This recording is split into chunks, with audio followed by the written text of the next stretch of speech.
Well, good morning, everyone, and welcome to the final scheduled webinar session of this brand new MLC Forum on Social Justice. Today's session represents the fourth installment of a series that has run since March, and the second session dealing specifically with criminal justice. My name is Derek Cantu. I'm a policy analyst at the Midwestern Office of the Council of State Governments, and one of our roles here at CSG is to provide staff support as we grow and develop this open forum to discuss a myriad of policies to connect to racial and social justice. We are pleased to welcome you this morning. Now, before we get started, I do want to briefly review just a couple of items. First, a reminder that today's webinar is being recorded, and a copy of the recording will be made available on the Council of State Governments Midwest website. There you can also find recordings of the 3 previous sessions as well. Second, we ask that you please mute your audio to help reduce background noise during the presentations. And third, we hope this will be a very interactive session, so please be ready to participate in the discussion or ask questions following our guest presentations today. Please feel free to raise your please feel free to place your questions or comments in the Zoom chat or use the raise your hand function during Q&A portions. I will now turn things over to Illinois Senator L.G. Sims Jr., who will be serving as the moderator for today's session. He will give us a preview of today's presentations and introduce our speakers. Senator, the floor is yours. I think you might be muted, Sen. You know, we've got a prize for how many times that happens throughout the presentation. So I hope I won, but that'd be the only one. Thank you, Derek. As was previously mentioned, although this may be the final session of this webinar series, the work of our new group is just beginning.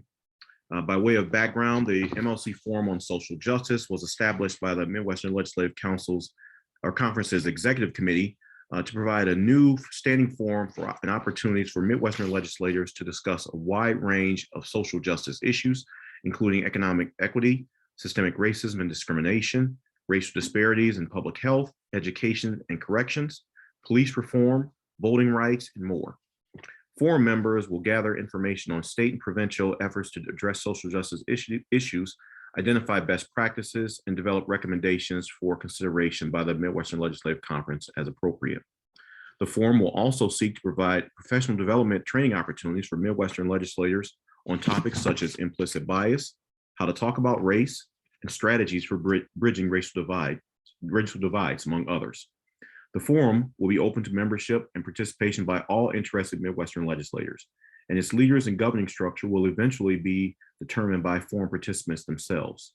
In the meantime, the forum's first steps are being guided by a steering committee that includes legislators from across the region.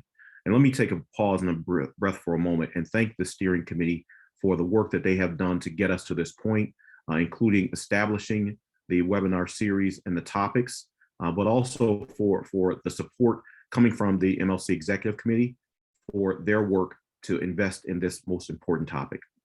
Today's webinar will examine how law enforcement operations and police interactions with the public can be amended under the guise of racial and social justice. The session will explore how departments can use tools like data analysis to better understand use of force statistics and other helpful information. In addition, the webinar will take a look at the work being done by some departments to cooperate with behavioral health experts in order to better understand and respond to mental health distress calls. Please note that following our guest presentations this morning, we'll set aside the remainder of our time for what I hope will be an informative and robust conversation and discussion among all the participants. So please be prepared to jump in with your questions, comments, and observations when we open the floor for that discussion. So we're going to jump right in and move to our guest presentations. First, we're going to start with Michael Burbank, Senior Director of Law Enforcement Initiatives for the Center for Policing Equity. He's an expert in the area. He's our first guest speaker. He's served for 21 years in law enforcement with the Salt Lake City Police Department. During his tenure, he worked in patrol, narcotics, intelligence, the organized crime unit, and the community-oriented policing bike squad. Michael has also successfully advocated for a sergeant training program during his time with the Salt Lake City Police Department. In 2019, he joined the Center for Policing Equity, an organization that works hand in hand with law enforcement departments to help analyze data and develop equity goals and plans of action.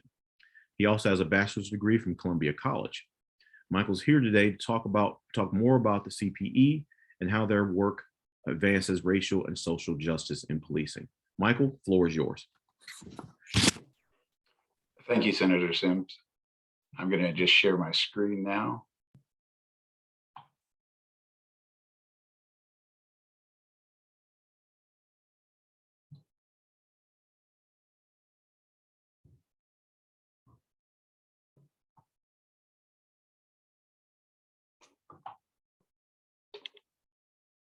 All right, so I'm going to talk today, just give you an overview of who CPE is and some of our products and services that we offer.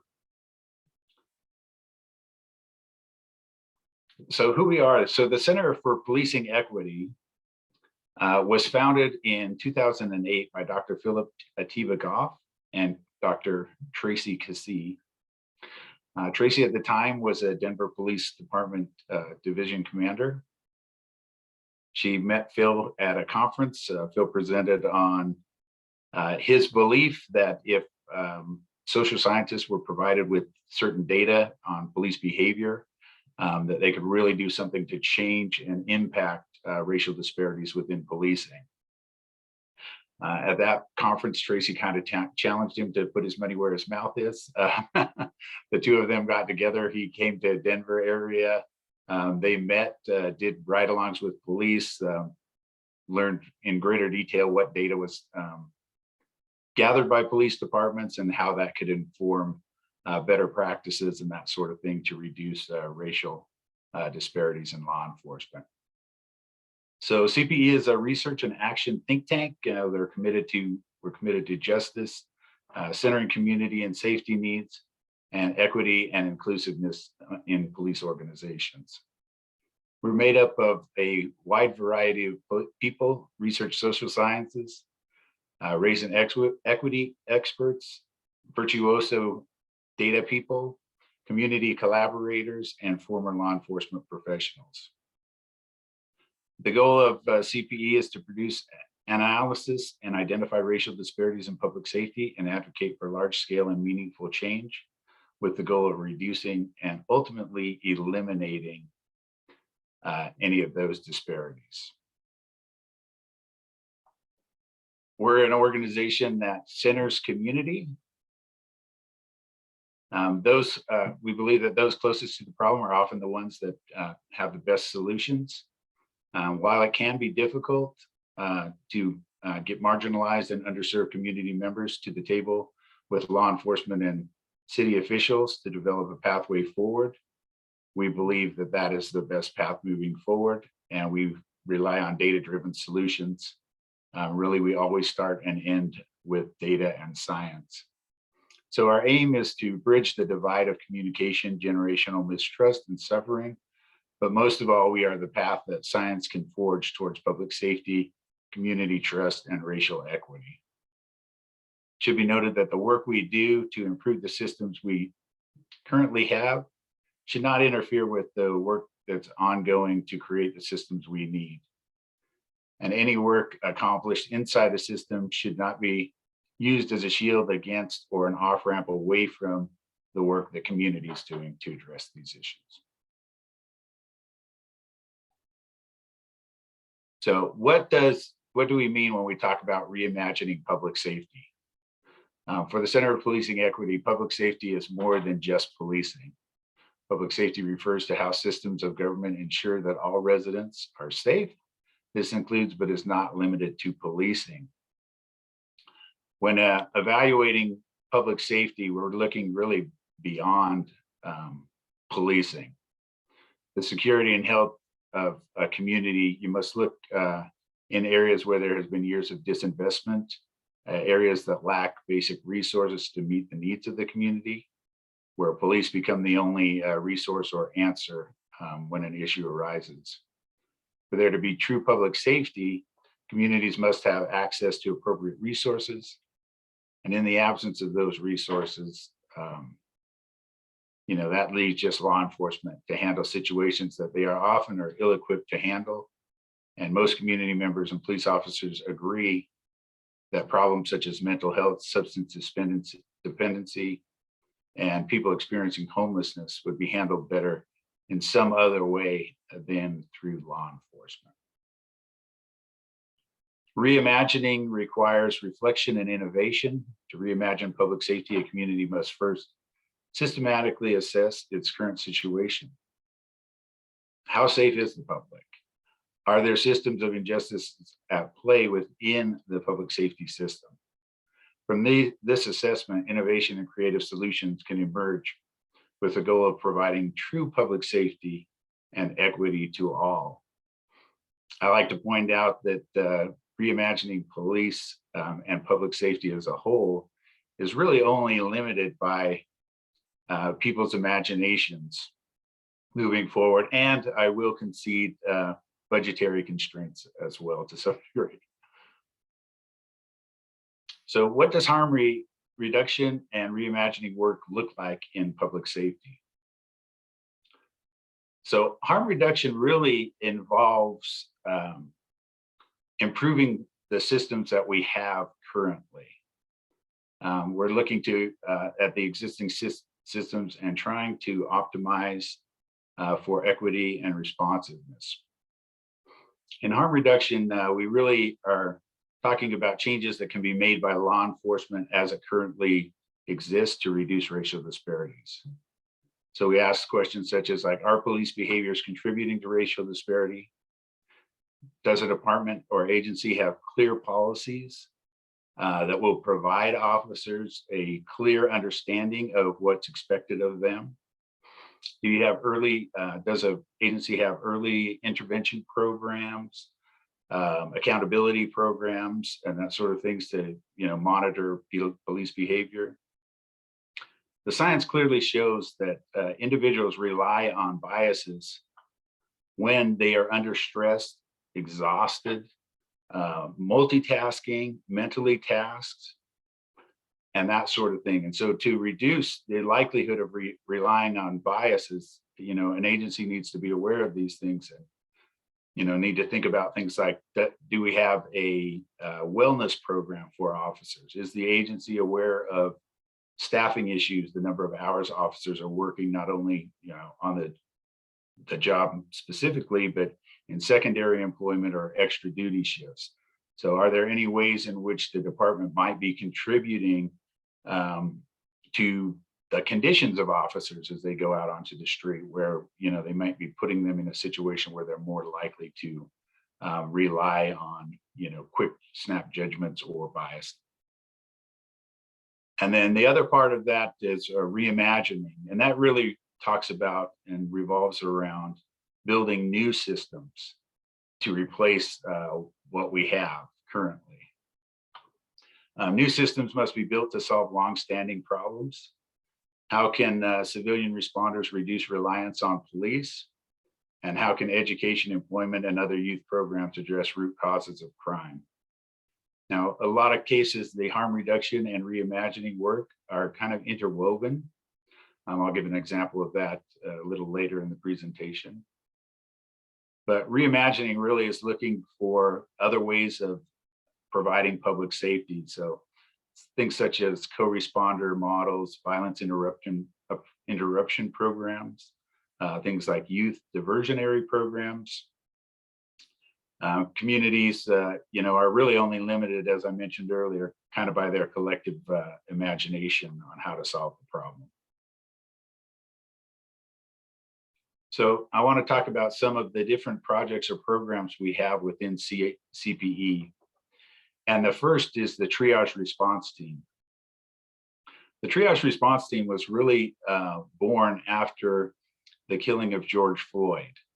CPE was inundated with requests from community members, political leaders, law enforcement, and others just wanting some information, next steps, plans of action, steps that they can take to reduce the likelihood of events like this happening in the future. And so really the Triage team was born to kind of respond to those incoming requests for our organization. So the Triage Response Team has a number of programs or processes that they kind of oversee. And one of those is a light touch process, and that's for technical assistance. That's really engagements that required like 24 staff hours or less to complete or effectively hand off to appropriate other teams. That's within CPE or other resources outside of CPE as well.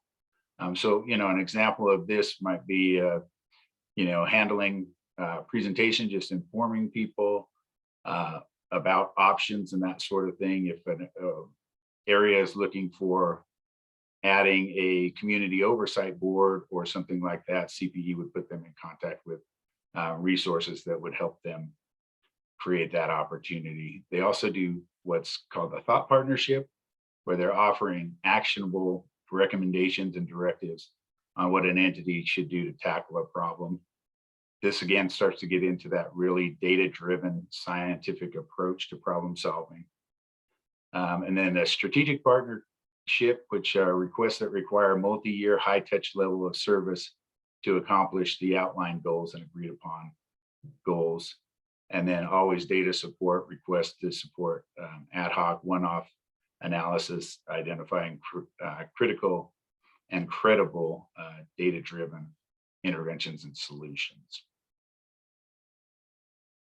This is kind of an overview of the services we provide. It goes on the scale from low intensity of engagement to a high intensity engagement. A high intensity engagement requires a lot more work on the part of CPE, but also a lot more work on the part of the communities and organizations we're working with. So you can see there we have the lighter touch partnership that I mentioned earlier with TRT, and also the strategic partnership. Also, we have the Justice Navigator assessment. I'll talk to that in further details. And then our newest program, our pilot program, the Comstat for Justice. So St. Louis, Missouri. So we partnered with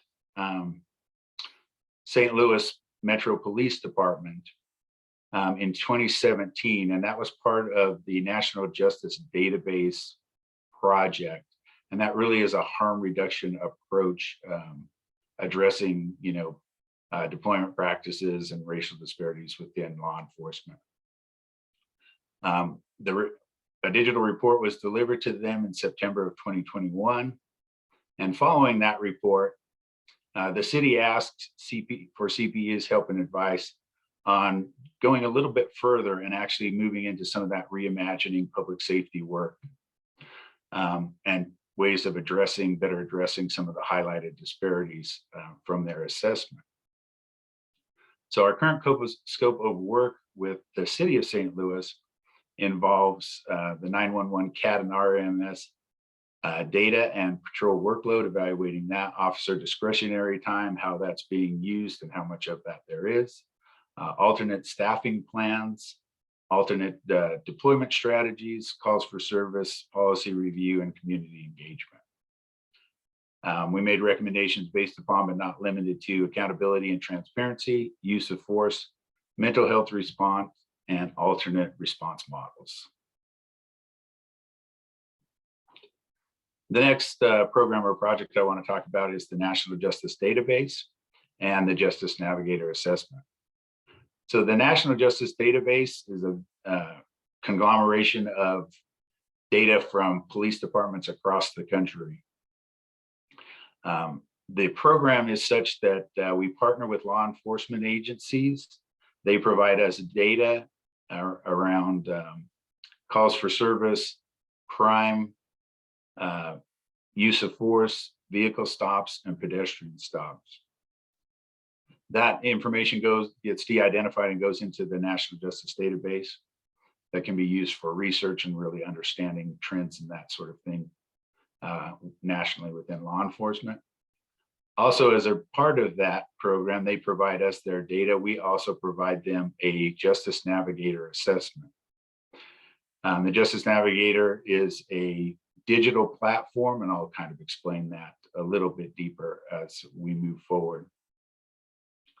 But really, some of the important things about the National Justice Database project is it's really the first database of its kind that really looks at police behavior. It's that we track statistics on police behavior, standardizing data collection practices, and data-driven reforms for participating departments. Because each agency collects data differently, CPE works with participating departments to identify requested data, organize it, and make it the most usable we possibly can. That's the interesting thing about law enforcement data. Every department collects it differently. There are different RMS systems and CAD systems that different departments use, and so their capabilities are unique to each of our agencies. So we need to make sure we're understanding what data they're collecting. If there are gaps in the data they're collecting, we give recommendations on how to correct that. The other part of the National Justice Database that you should be aware of is it's entirely free to the law enforcement agency. So there is not a cost associated with that other than the amount of work it takes to provide us that data. And the hope with that is a number of things. One is to maintain legitimacy with our community partners, right? As we do not want to ever appear that a police department could pay us for a report to say a certain thing or something like that, that all our reports are done in accordance with our mission as an organization. And so the results are what the results are.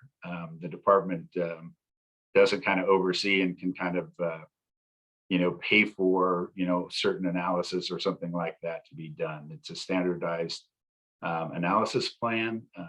So, we can kind of look at that moving forward. CPA then analyzes the submitted data to identify indicators as to whether inequitable practices are at play and what portion of the identified racial disparities are likely to have resulted from police behavior and actions. So let's talk about the Justice Navigator assessment. So when we first started out, CPE as part of the National Justice Database program gave departments what I called a city report. And a city report was a lengthy written document, difficult. I mean, hundreds of pages, you have to read through it. If you want to then compare like, what percentage of vehicle stops involved a particular group or something like that, and how does that compare to use of force? You kind of had to flip back and forth and page through it.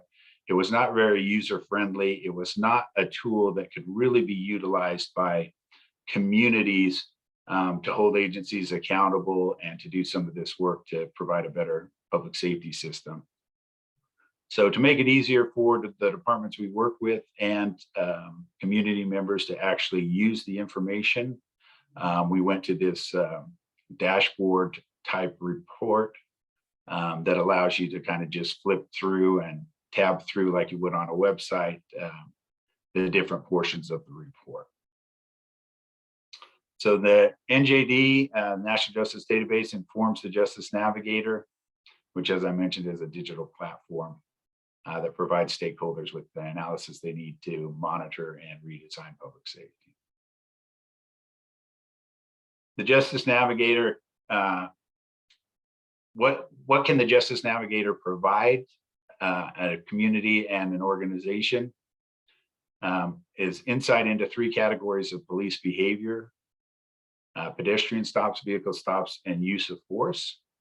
It also, with the proper amount of data, can account for neighborhood demographics, poverty, and crime, which is called regression analysis. And the idea with that is really some of those common drivers of police contact and that sort of thing. We really separate those and look at those and how that drives police contact to really try to drill down onto, so what portion of the disparity actually belongs to the police department, and what can be answered by some of those social factors like poverty and crime rate. It identifies 3 racial policing disparities for the above mentioned or previously mentioned pedestrian stop, vehicle stops, and use of force. CPE's approach to addressing racial disparities in stops, use of force, and other policing outcomes are one, to measure and monitor. So actually see what impact any changes an organization makes on racial disparities. We continue to monitor and make sure those interventions are moving in the right direction. We work with the agency and ask them to investigate their findings further, really get to the root causes of what is driving police contact, what deployment strategies and behaviors can be adjusted to reduce racial inequities. And then finally, we identify any risk factors moving forward to help inform the agency and community members. So the Justice Navigator assessment process really goes like this. So we have contact with an agency that has indicated that they would want to work with us, or a community has indicated they would like us to approach an agency. And we really just we do an agency evaluation. So we gather information, about the city it's in, and that sort of thing, and how it kind of meets our needs. Are we getting kind of the biggest bang for the buck, so to speak? What is the size of like the Black community and things like that within the city? We also look for particular sizes of city and actually numbers of events and what kind of data they can provide. We want the Justice Navigator assessment to be as robust as possible. So when agencies are either smaller in size and don't have a quantity of data or the quality of data we need, it makes it difficult to give a good assessment and really move forward. So a lot of agencies will meet with and just do data recommendations to get them to a place where they can actually start doing this work.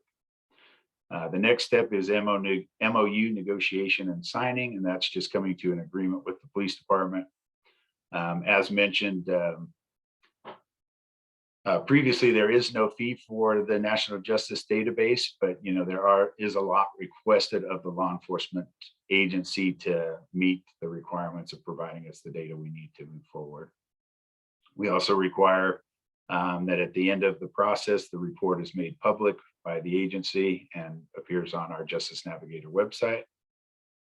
And we also require regular meetings with the chief or sheriff of the organization to make sure, they're understanding this work and, next steps for once you get the assessment and that sort of thing. Then gathering data and data prep begins next. And then we move through the analysis phase, and then ultimately that public rollout, where we communicate the results to the community and city officials, conduct community events, and speak to agency next steps and how they can partner with communities to come up with the best solutions. So once a department receives their public rollout, or once they receive their report, then next is the public rollout. We use the Justice Navigator to identify what racial groups are stopped, searched, arrested, or subject to force at disproportional rates. We ask questions: do these people in those groups experience disparities in all or some of the policing outcomes? Examine what level of racial disparities in pedestrian stops and use of force remain after accounting for some of those community level factors, such as crime and poverty and neighborhood demographics. And then we partner with community members to regulate and redesign public safety services based on the findings and the data in that report. So our findings basically describe two potential types of racial disparities. Those are racial disparities in rates of contact, and also racial disparities in the outcomes of this contact.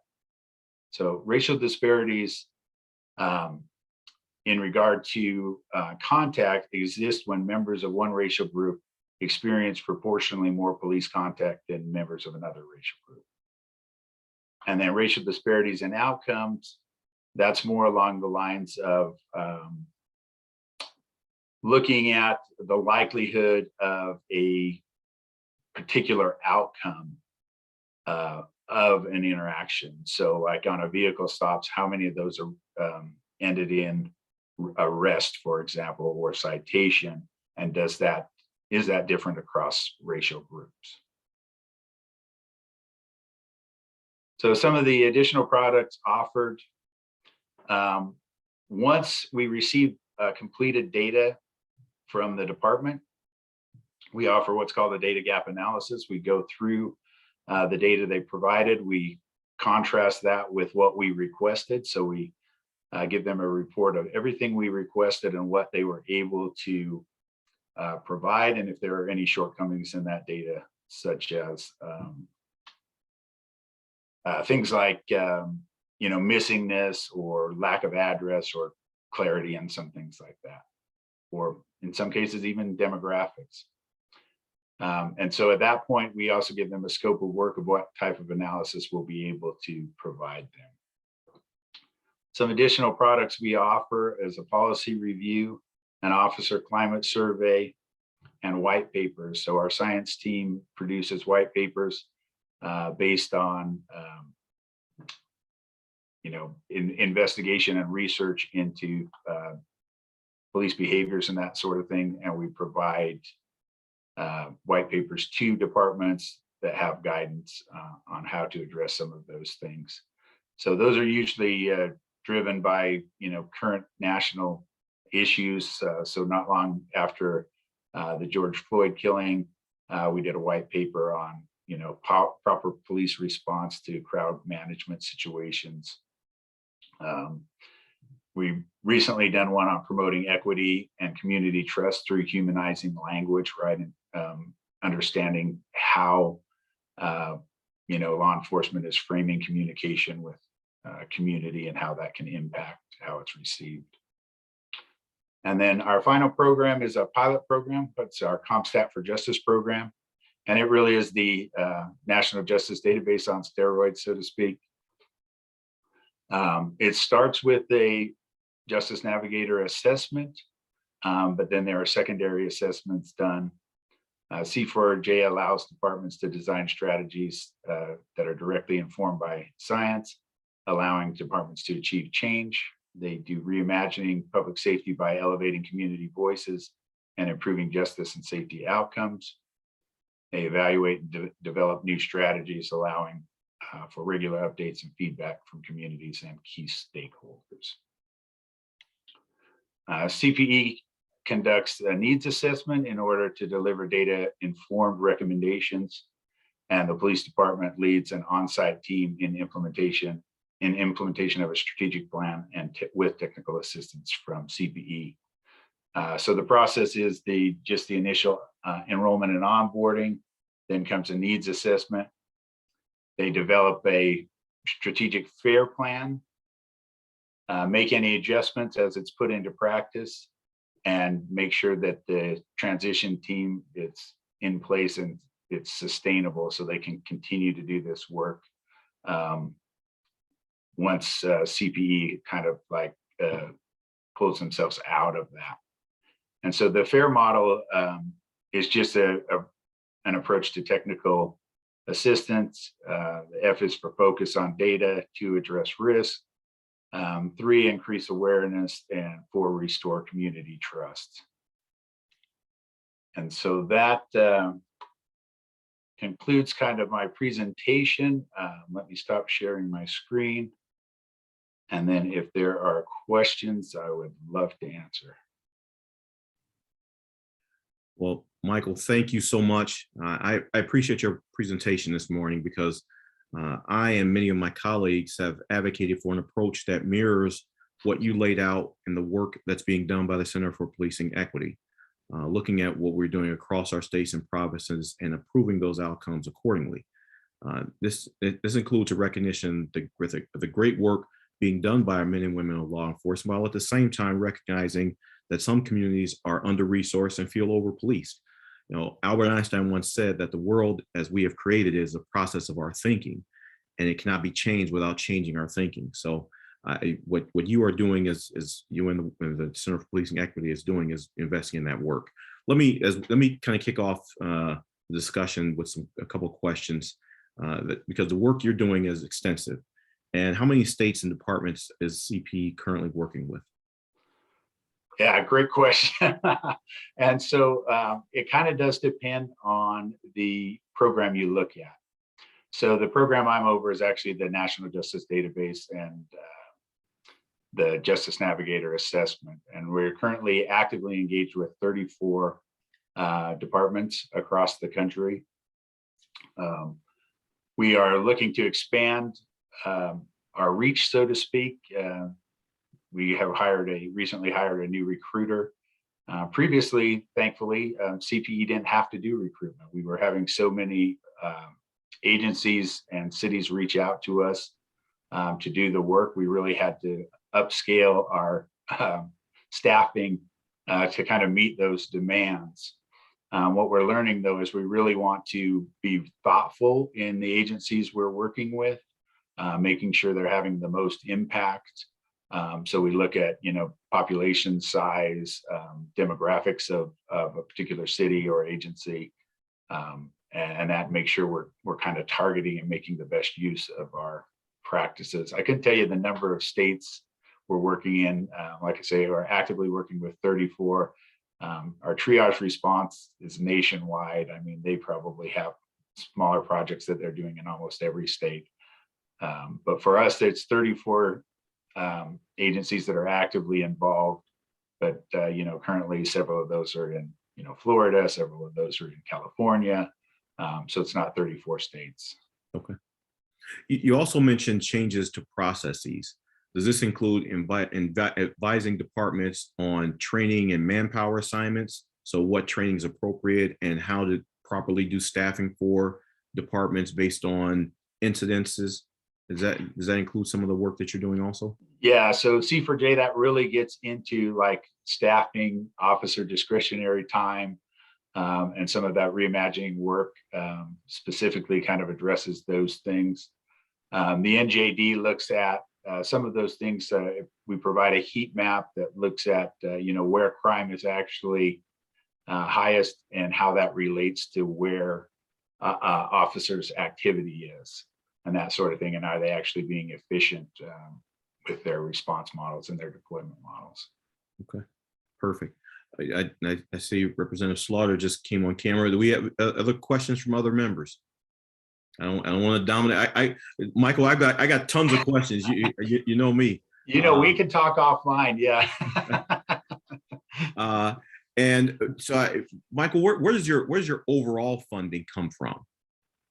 Oh, great question. So we have funders all the way from just individuals that donate a few dollars here and there where they can, to grants from the National Science Foundation, TED Talks, and a lot of different. We have funding from NFL support us. So really, we look to our funders to provide us the means to do this work.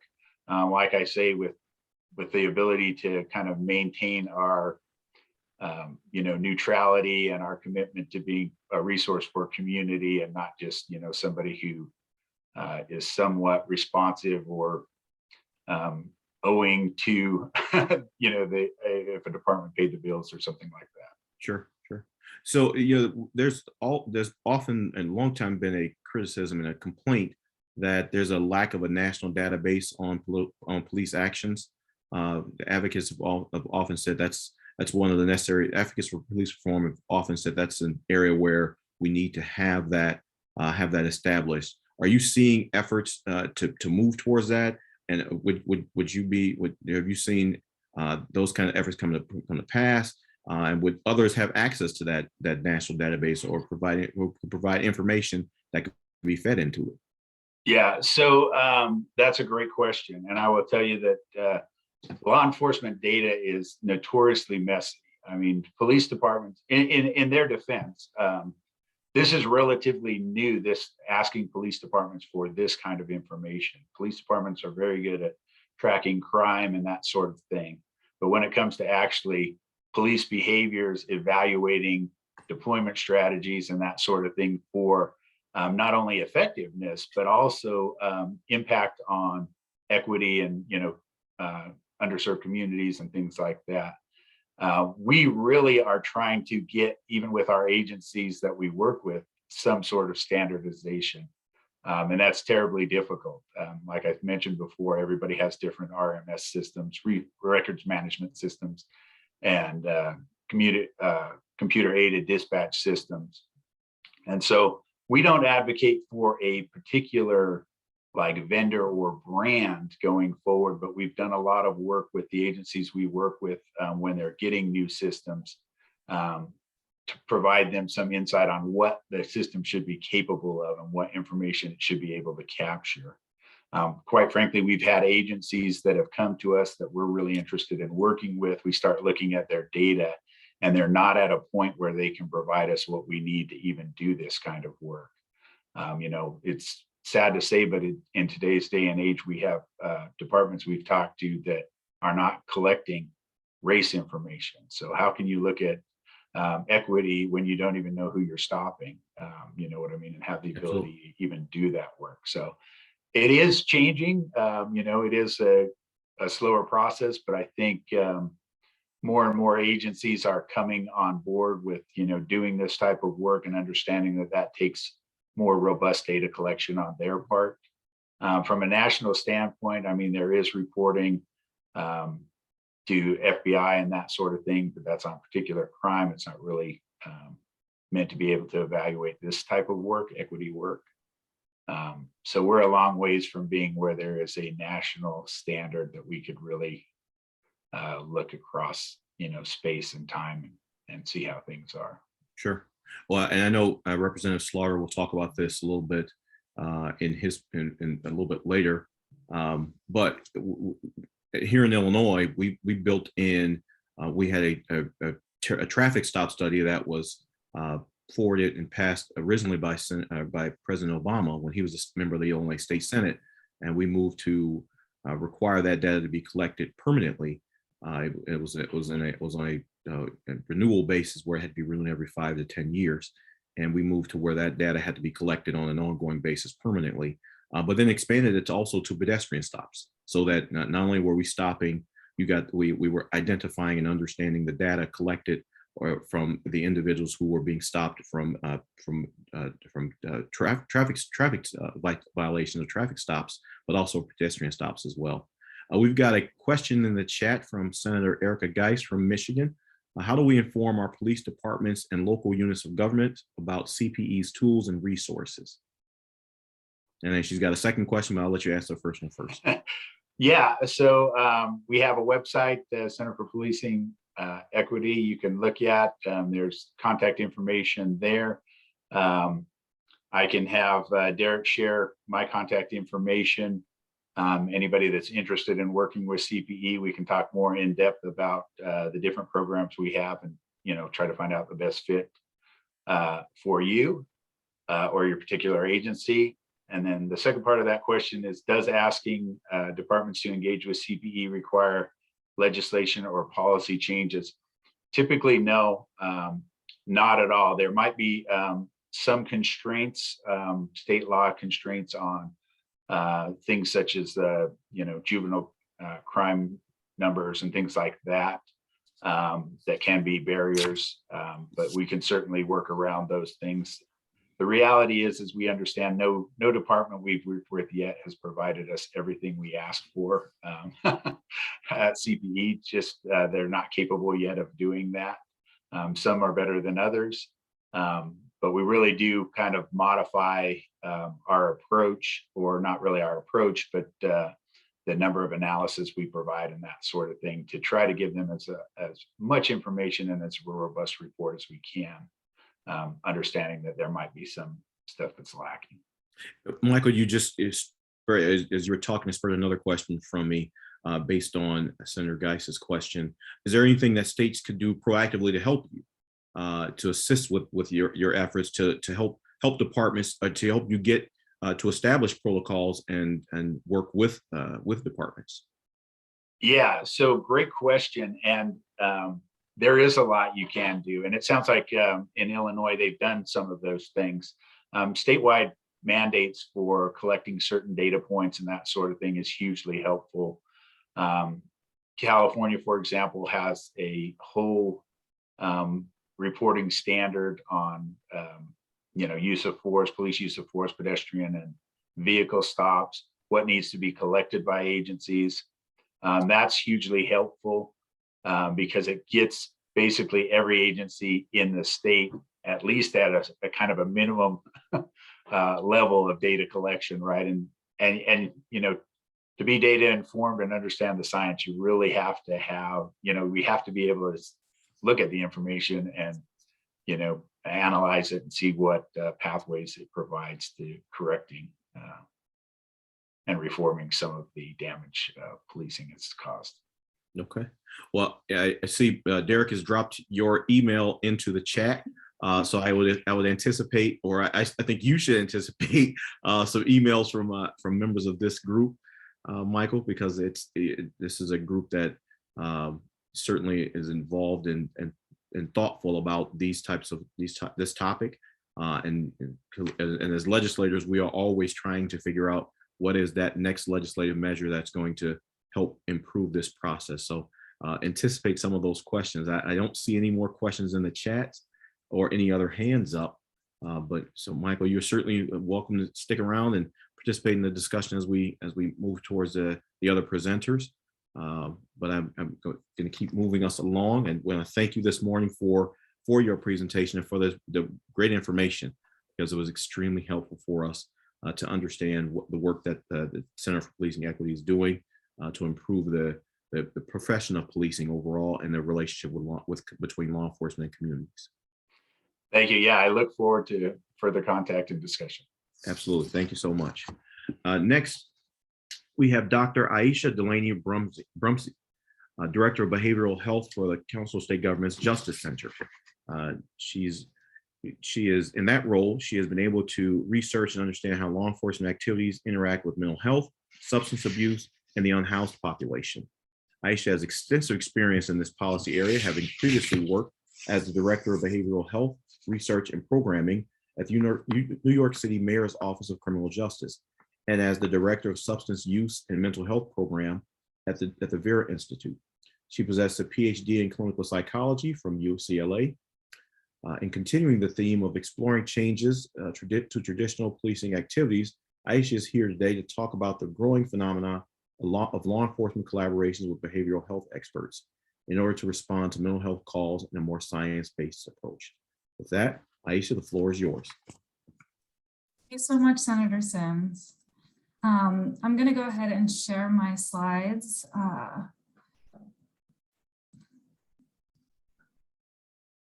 And so first, I just want to say thank you so much for having me today. I'm excited to be having this conversation and definitely open to whatever questions. I'm going to try to give just a really brief overview of what my team and I have been seeing in the field around expanding these collaborative responses between law enforcement and behavioral health to respond to the needs of people both in crisis, but people who have mental health and substance use needs, and also people experiencing houselessness. So if you are familiar with the crisis system, so the systems within our communities that support people who are in an acute mental health or substance use crisis, you've been, I think, really familiar with this concept, which is that there's kind of three core elements of a crisis system. And those three elements are, first, you need a place to call, you need, when you're in crisis, and you need someone to come to you, and you need some place where you can go. And those three core elements were articulated by the Substance Use and Mental Health Services Administration, SAMHSA. And they really encompass this kind of response piece of the crisis continuum. And that is what are the resources that are available to people when they're in that moment of crisis to help them de-escalate and connect them to longer term supports that reduce the likelihood that they go into crisis in the future. And I'll be focusing specifically on the kinds of responses that really sit at the intersection of the law enforcement system and the behavioral health and other social service systems that are meant to ensure that people who are in crisis aren't diverted into, do not get connected to services through the jail or the emergency department, but are instead connected to supports through the community-based health system. And what we're starting to see, and what I should say is that the Justice Center, and my team in particular, we end up working with hundreds of communities across the country who are working to implement these types of law enforcement and behavioral health responses. So we've been able to really see how they've shifted over time and where there's been real growth. And what we're starting to see is that many jurisdictions are building out a kind of continuum of responses that are deployed from 911, deployed from crisis call lines, and that aim to first, what we call kind of these health first responses, deploy people with behavioral health or social service specialization to these types of calls for service. And then further down that continuum, the real joint responses, where law enforcement are working very closely in partnership with their behavioral health counterparts to respond to these types of needs. And then you have your specialized law enforcement responses, where law enforcement receives special training on behavioral health. And many communities are building out this entire continuum because the idea is that they want to make sure that no matter what the call is, no matter what the need is, they have the correct and effective response to deploy. And that's important because what we know is that that moment of crisis can be a real inflection point. It can be a point when someone's met with a ineffective or even harmful response, or it can be a point when they're met with the type of response that is what they need and that can support them, can connect them to supports that are useful to them in the long term. And so just to put a little bit more of a finer point on what I mean when I'm saying collaborative responses. I mean, these are responses that if they are done effectively, they're not just one single intervention, they are a set of interventions that are working together across the community and where law enforcement and behavioral health have come together to say that what they are going to do is they're going to work to increase access to services, minimize arrests, reduce use of force, and improve community safety. And so just a few examples of the types of initiatives that I am talking about.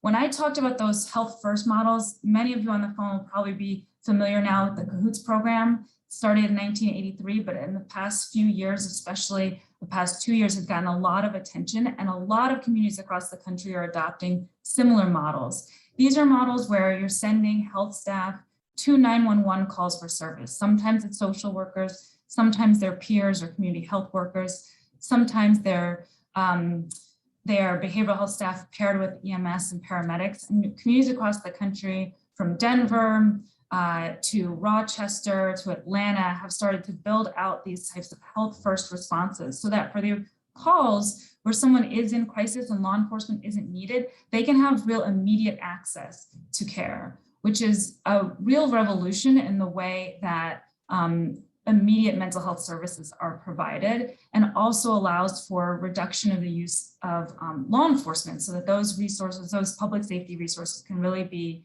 allocated to other calls that are where they're more needed. When you start moving a little bit further down the next question is, where are people going when those mobile crisis response comes to them? Or what are the places that law enforcement really can take people when they're in crisis? That's a big gap in many communities. And so to answer that gap, a lot of communities have started to build out crisis stabilization units. Those are short-term treatment facilities where folks can be connected to medication, psychiatric care and assessment. And if they're built collaboratively between behavioral health and law enforcement, then they are specifically also designed to have a function where law enforcement can easily drop people off.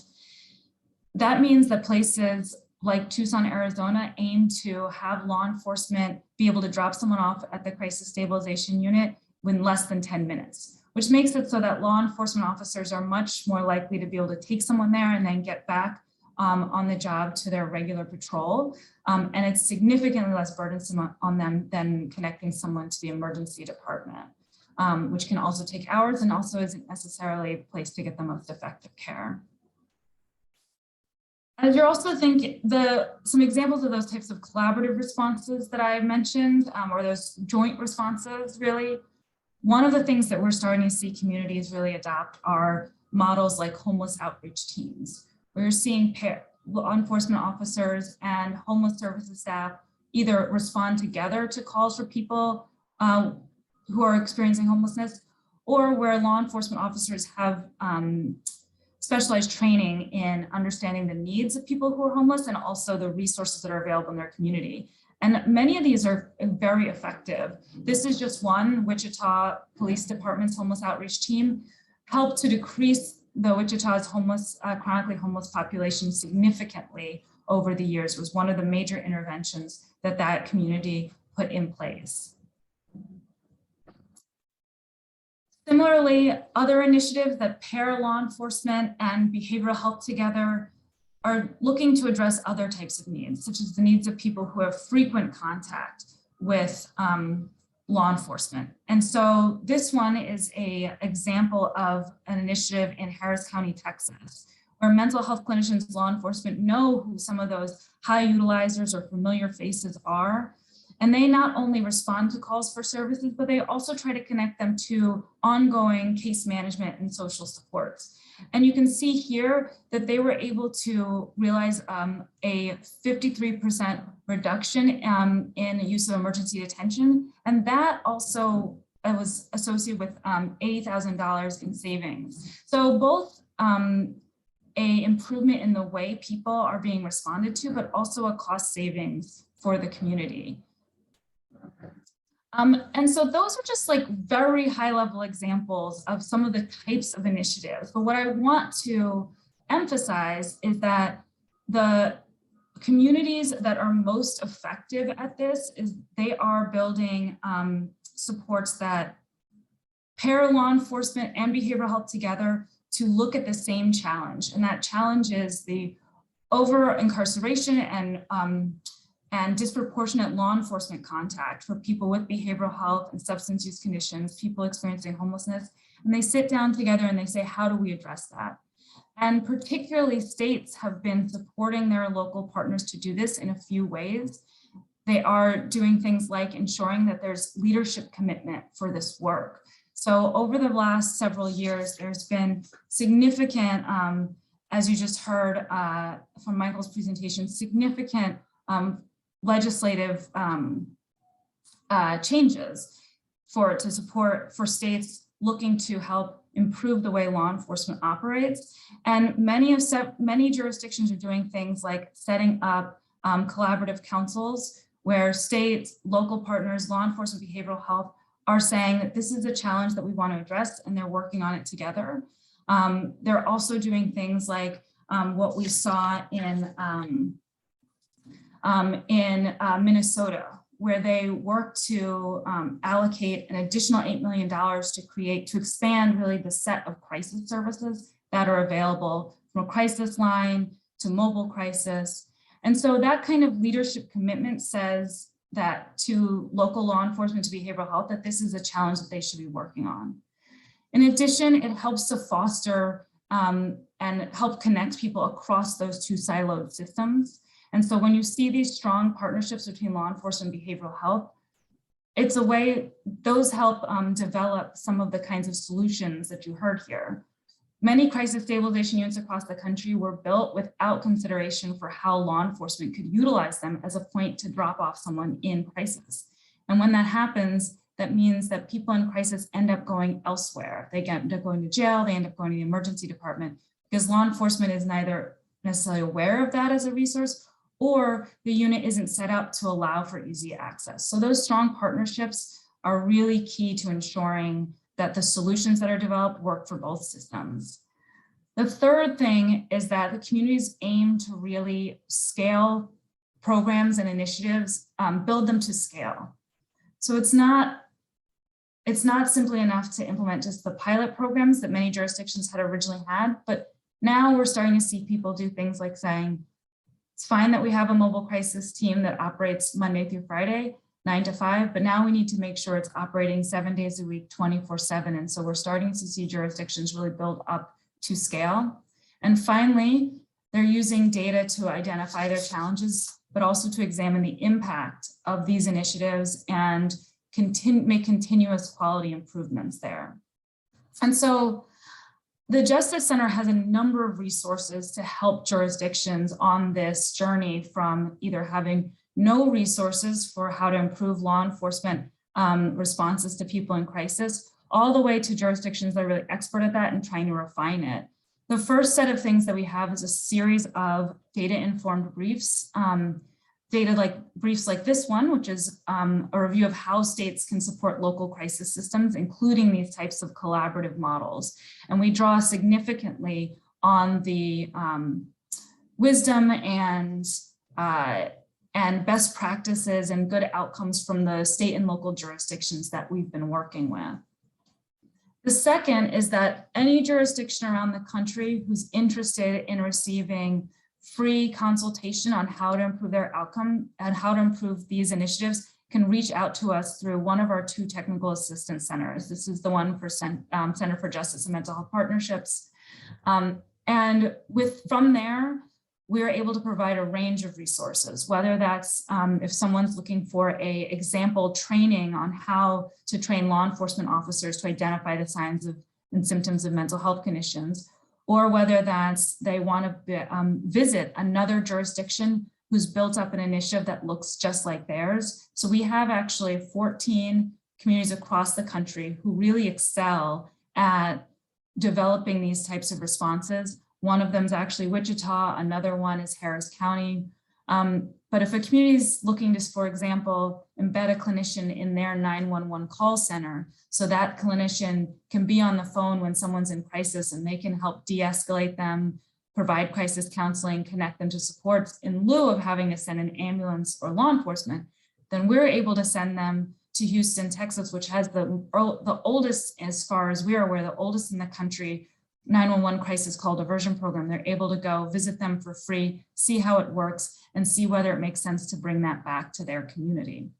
So that is a very high level overview of some of the types of programs that we're seeing jurisdictions build out, but also some of the resources that are available for jurisdictions across the country.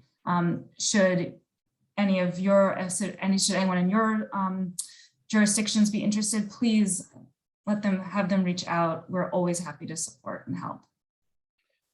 Dr. Delaney Brumsy, thank you so much for the presentation. I think as what was critical from your discussion and from your presentation is that the first step towards the progress we're looking for in this area is that we've got to change the way we think about behavioral health. There's this mentality for so long that mental health is a sign of weakness, or a challenge with mental health is a sign of weakness. And I think if anything, the last several years of dealing with the pandemic and dealing with the challenges that go along with it have shown that that's the opposite is the case. It's okay to struggle with your mental health. Many of our states have passed mental health courts to divert individuals. But the fact is, based on again the presentation that you gave us this morning, there's still significant gaps in our criminal legal system, particularly when you see that county jails and state correctional facilities are still serving as the largest de facto behavioral health facilities in their local areas. Because when people don't know where to go, they ultimately end up oftentimes in the criminal justice system. So I do have a couple of questions.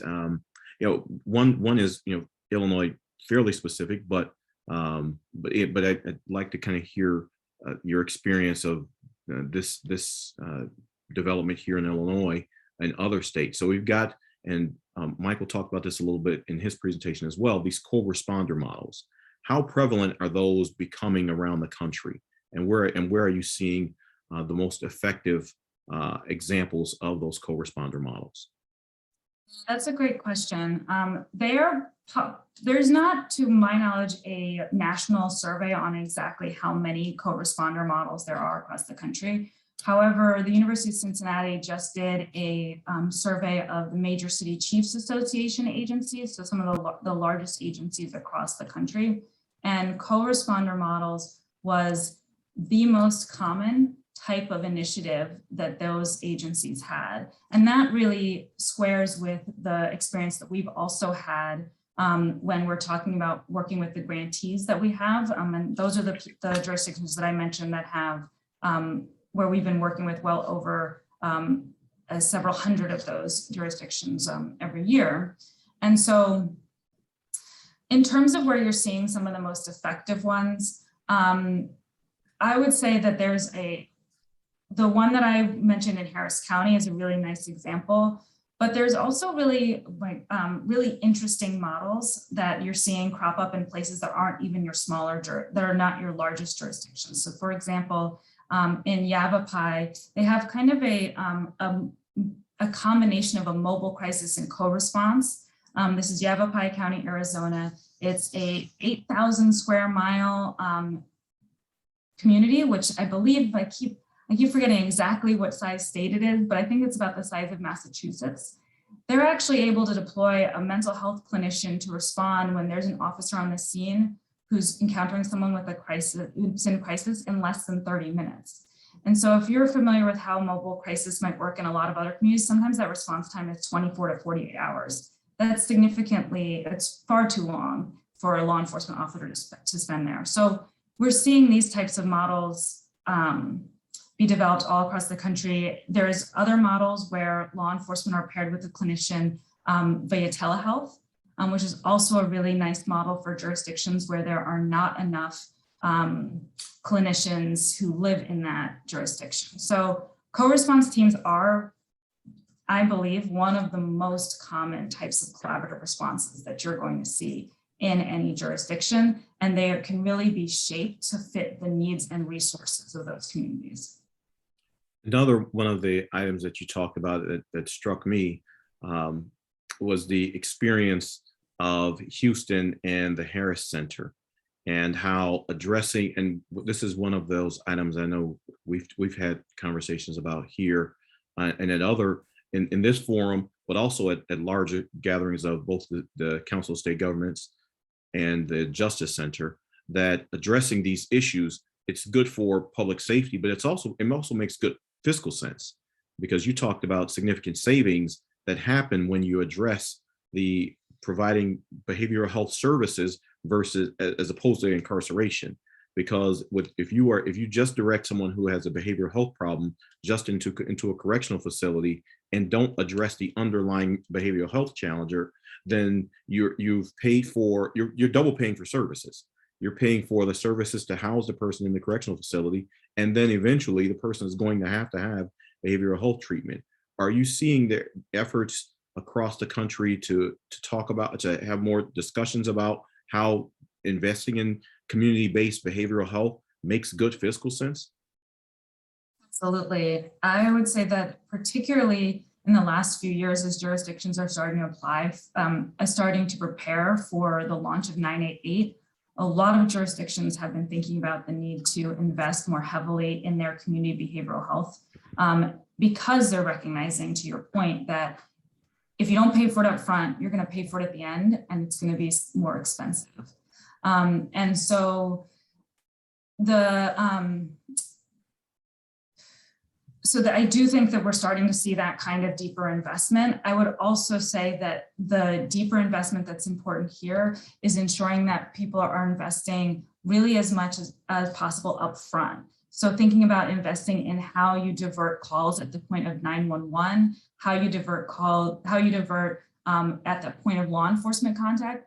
Those are all very important to make sure that people aren't kind of trickling into the criminal justice system and you're trying to divert them later on. Now, that doesn't mean that you shouldn't be doing that work later on. That's still important, because there's always going to be people who are missed either at the point of law enforcement contact or courts or jails. And you certainly want to make sure that people are supported at reentry. That's an particularly important time to make sure that people are connected to behavioral health care and housing. But I have been seeing, and I think it makes a ton of sense to invest upfront so that you can do everything that you can to really narrow the front door of the justice system and ensure that people are instead connected to community-based care whenever possible. Thank you. Well, I don't want to dominate the questions. So I want to open questions up to attendees. You can certainly raise your hand or drop your question to the chat so we can make sure that we continue this discussion. But, and Doctor, let me make sure and I know Laura dropped in the chat for attendees some of the resources of the Justice Center, because I think that's another issue that I hear from both practitioners in this field, individuals in law enforcement, that they just don't know the resources that are out there. And I know for legislators, understanding the resources that are available from the Justice Center is also a critical part of this discussion, because the Justice Center has a significant number of resources and invested a great deal of time and energy into putting together some wonderful resources in this area.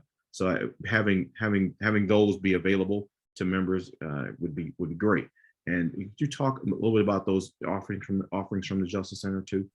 Yeah, absolutely. So there's a few different types of resources that are available, and some of which I touched on in my presentation, but I definitely agree that we want to be a resource to any of our members, any jurisdiction. So I would say that our scope in terms of providing free technical assistance for jurisdictions that are looking to improve outcomes for people with mental health or substance use conditions and people experiencing homelessness at the intersection of the justice system is pretty wide. So essentially, we have these 2 technical assistance centers that if you reach out through, and I think both of those links got put in the chat, reach out through those. We respond within 3 business days and help walk you through whatever set of resources might be useful to you, whether that's making sure that we can get you a visit to a community that stood up a co-response team like the one that you're interested in, whether that's helping you think about how to plan for financial sustainability for a program that was that you launched. Any of those types of questions we respond to, and I think we end up having something like 100 requests per year, give or take. In addition to that, we do have the law enforcement mental health learning sites. Those are the places where across the country that have stood up best practices. Those end up supporting something like 200 agencies a year, both virtually and in person. And so if you're interested in any kinds of law enforcement behavioral health interventions, these sites have them. They've embedded clinicians in 911. They have co-response teams, homeless outreach teams. They have specialized mental health training for law enforcement officers. It really runs the gamut. And all of those jurisdictions are happy to assist another agency and their behavioral health partner to stand up similar work. And then we just published a lot of best practice guidance. So that one brief that I talked about on how states can support crisis systems is just one example of many. We also have a series of briefs that touch on things like preparing for 988 for a criminal justice audience. How do you incorporate peers into criminal justice responses? We try to make sure that any question that we are hearing more than 2 or 3 times from a jurisdiction is something that we then produce a brief on, because we know other jurisdictions have the same question and haven't really necessarily had the chance to reach out. Sure. We have a question from Illinois Representative Justin Slaughter. Representative Slaughter. Hi, thank you, Senator Sims. Long time no see. Actually, here in Illinois, it's still morning, so good morning. But I think for most of you, it may be good afternoon. I want, and Dr. Delaney Brumsy, thank you so much for the critical information. I'm the State House Chair for the Judiciary and Criminal Committee, and Senator Sims and I, back in 2021, introduced and passed a very big bill, the SAFETY Act, which really highlighted co-responder models. There was a provision in there that kind of established, Illinois really prioritizing co-responder models. Since then, recently, we just finished up session just a month ago. We passed another important bill, critical bill, that looks at co-responder models. Dr. Delaney Brumsy, can you talk about best practices? Chicago Police Department was kind of doing this for the last couple of years. We just passed a bill here in Illinois that's going to look at expanding this to Central Illinois, downstate Illinois. I think even a couple municipalities in Western Illinois are now going to have resources to really get some respond off the ground. Thanks to Senator Sims, actually in his capacity as the chair of Senate Appropriations, getting those budgetary resources out there. Can you talk to us a little bit about not just having best practice models as the entire country starts to shift more to a public health crisis approach when we look at crime and violence? Yeah, that's a great question. So in terms of best practices for co-response teams, and I take your point, I appreciate you raising the point that it's not sufficient just to have a particular type of intervention, that what you also need to do is ensure that it is the type of intervention that is both effective, addressing the challenge that you want, and also, to the focus of some of the work that you all are also doing is really also thinking about questions of equity and fairness, because we know that a lot of those interventions also do not serve all communities equally. So in terms of best practices for co-response, the first and foremost is that those really are intended to be joint law enforcement and behavioral health responses. And so what that means is ensuring that you have people on the team who have behavioral health expertise, and that behavioral health expertise is able to be utilized on the scene. And that means allowing behavioral health to take the lead in terms of determining what kind of support that person's needs. So law enforcement really is there to ensure scene safety, but the behavioral health provider is really there to lead on questions of what is the need that the person's expressing and what kinds of resources should they be connected to. The second set of best practices really are around making sure this is at scale and there's real coverage. So one of the challenges that a lot of jurisdictions do face is they might have one or two co-response teams, but they have significantly more calls for service that are related to behavioral health than that team can respond to. And so ensuring that you invested enough resources in that model so that they can take on the types of calls that they are intended to take on is important, and that they are covering both the volume of the calls, but the times and days that are necessary. And then the third thing is that those co-response teams need to be able to connect people to ongoing supports. So co-response is an initiative that is helpful in that response part of the crisis continuum. So if someone's in crisis, there's a point before when they're in crisis where we call that early intervention or prevention supports. They're in crisis, you've sent a co-response team. The next question is, where does that co-response team take that person? What kinds of resources can they connect that person to in the long run to ensure that they don't come back into contact, whether that means making sure that they can connect it to a counselor, medication, housing, all of that. So co-response can't really function on its own. It must function as part of a more robust social support system. So those are just three of the best, some of the best practices that I would elevate. Okay. I don't see any other hands raised or any other questions in the chat. But Dr.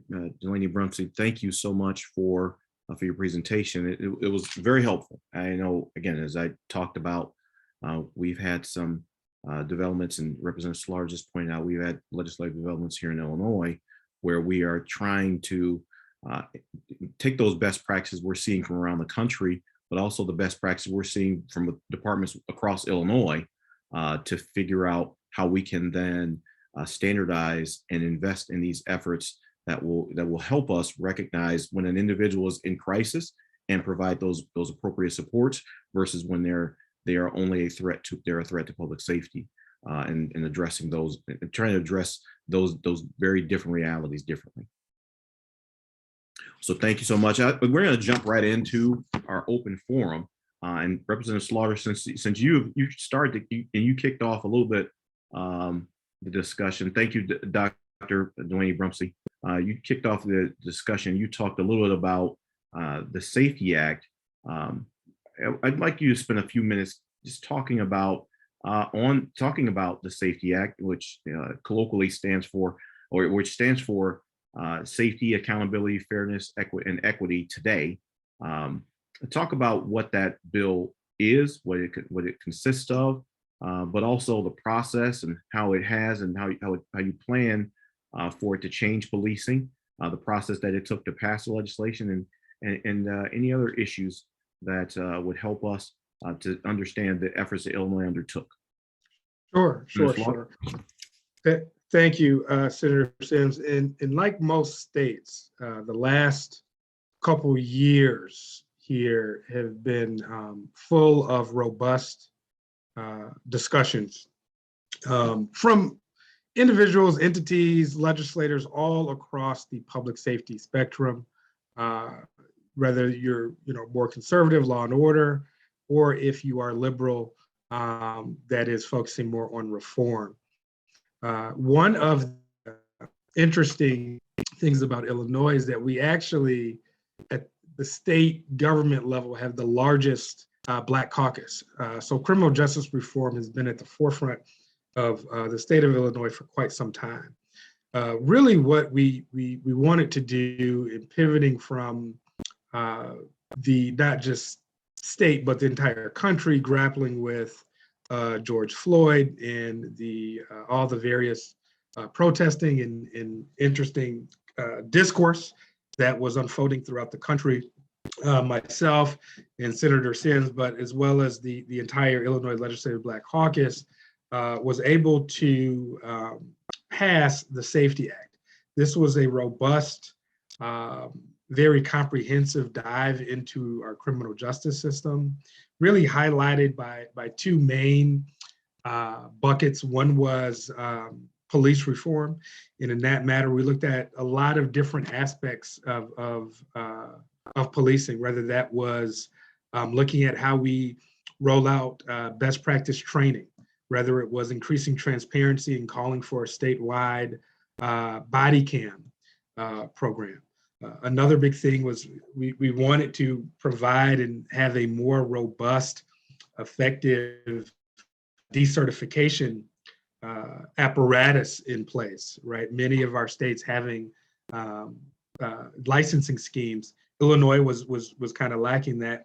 We put forth a robust decertification scheme. We also wanted to take aim at something that other states are grappling with, which is our mass incarceration crisis.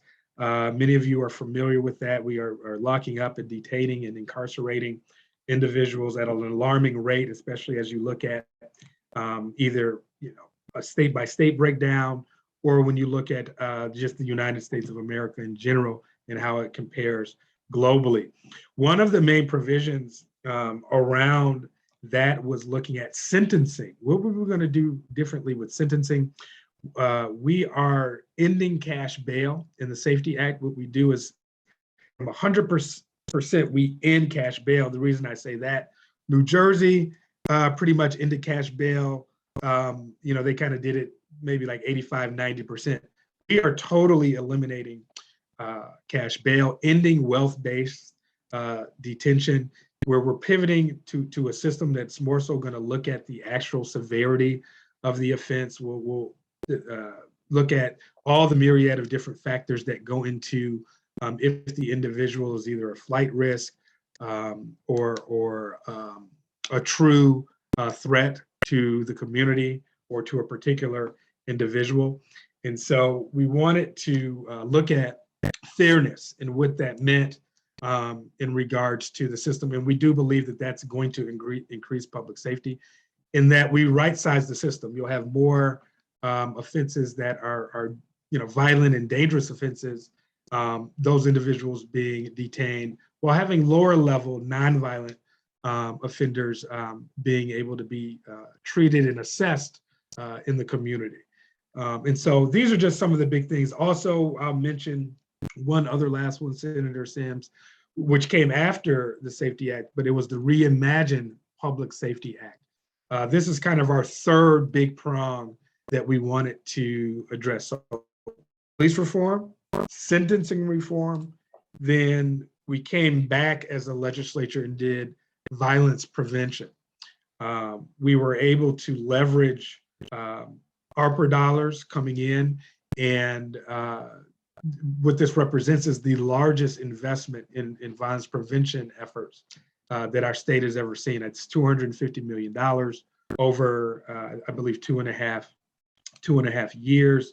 And this looks at more of intergovernmental relationships and partnerships. Many of our levels of government have great programs for violence prevention, but how do we start to synergize those? Again, looking at crime and violence as a public health crisis. So one of the things we wanted to do was look at all the myriads of determinants of health that go into crime and violence that often interface with health, behavioral health, of course, housing.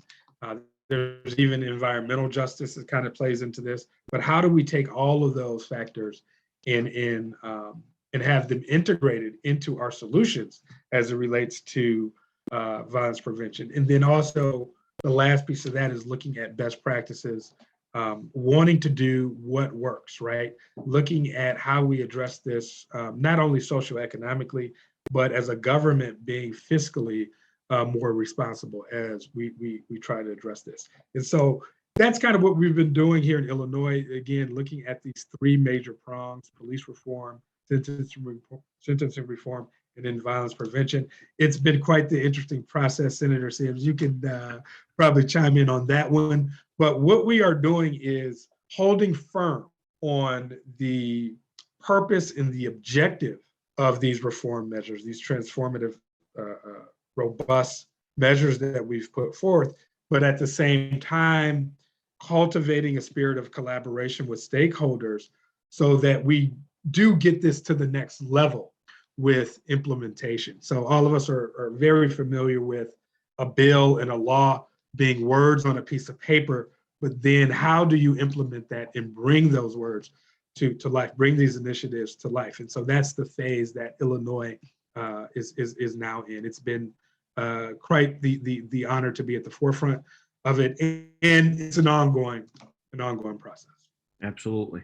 Well, and Representative, you talked about the process, and I certainly want to chime in there, and how the process played out, but also how these efforts at reform and the direction of reform is shaped by the current political environment.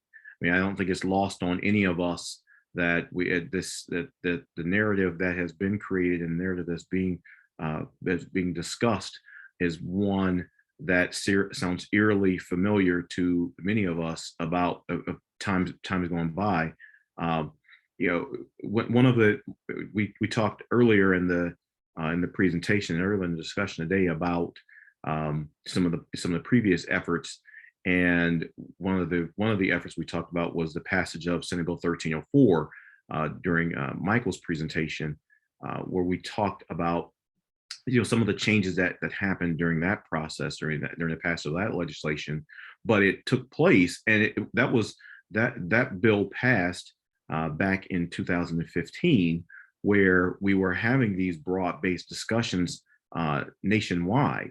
And I think that's the import of this forum on social justice. We are having these discussions more broad-based, and we are seeing this effort to be able to have these discussions and these very candid discussions between states and provinces and legislators on both sides of the political aisle and political spectrum to formulate policy that is good policy for all of our respective states and provinces. So I would open. Let me first thank you, Representative Slaughter, for the discussion and the presentation, and let me open up and transition to a discussion with all of our participants. I know we are running right about time, so I do want to be respectful of your time, but I would ask any of our participants invite any of our participants to ask any questions that they might have, but also let me start off with that question I just posed to Representative Slaughter as he concluded his remarks,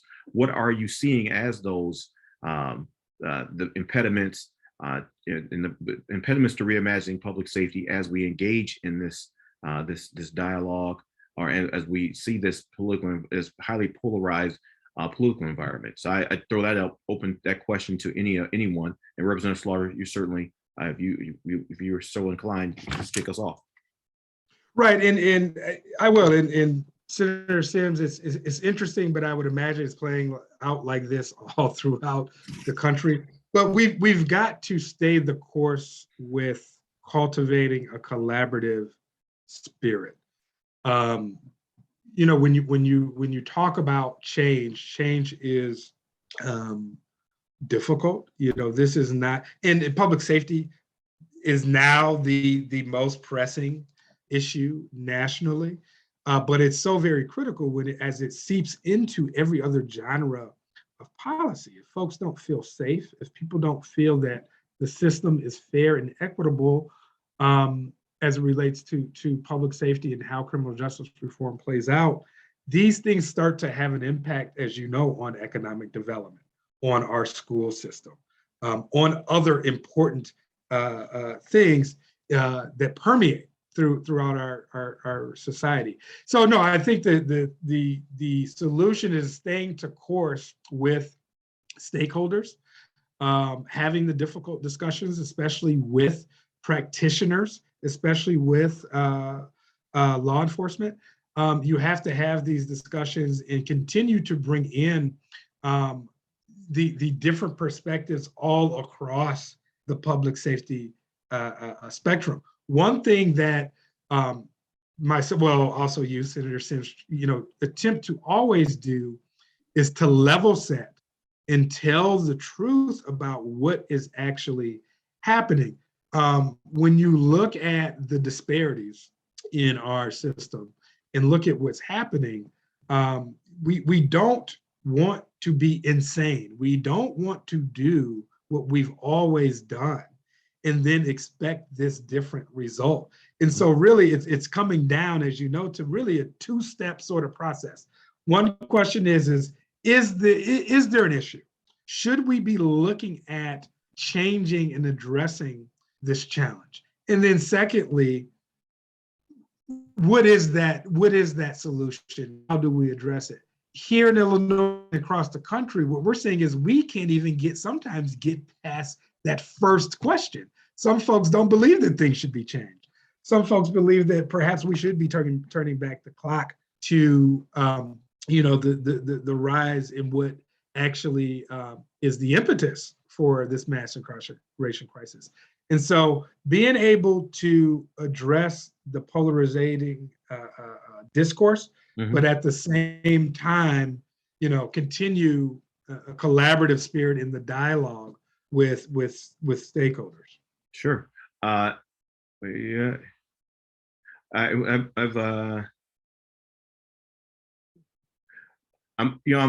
interested to hear from.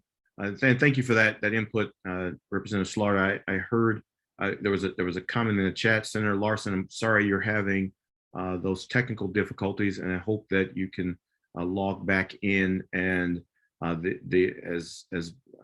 hope you're aware that this session is being recorded and will be available to members of the MLC for their viewing, so that you can listen and hear the presentations at another time.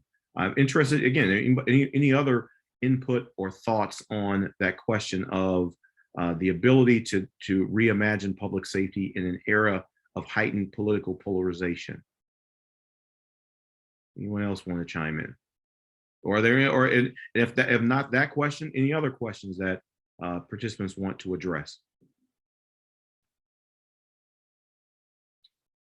Okay, I'm not seeing any other hands, but I want to thank everyone for joining us, particularly our guest speakers. They provided us with a wealth of information and knowledge, just on the efforts around the country to reimagine public safety, efforts around the country to engage in dealing with and addressing behavioral health challenges, efforts in Illinois in particular on legislative measures to reform the criminal legal system, to invest in reimagining public safety, and then also the resources to invest in co-responder models. So I want to thank everyone for their participation, all of the presenters. That again, as I mentioned, the recording of today's webinar and copies of the speaker slides will be provided and available on the MLC's website.